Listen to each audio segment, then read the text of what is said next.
Hello everyone, welcome back to our channel. In this tutorial today, I'm going to quickly show you how to cancel order on Walmart app. So let's get into the video. So firstly, open up Walmart and then log into your account if you haven't. So once I've logged into your account here, so I've logged into mine. So what you're going to do, you're going to click on this account tab here. So on your bottom right, you have an account option. Simply click on the account option. So once you're on the account option here, you will see a purchase history tab here. So simply select the purchase history option here. So simply select that.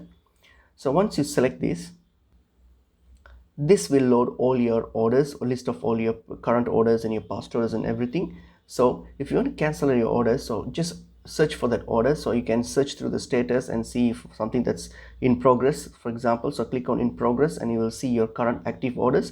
So simply select that order and then you will see the details. You will see the option to cancel it. So simply click on it. So that's how you can cancel the order. It's pretty easy and straightforward. Hope this video is helpful to you all. I'll see you in another video. Thank you.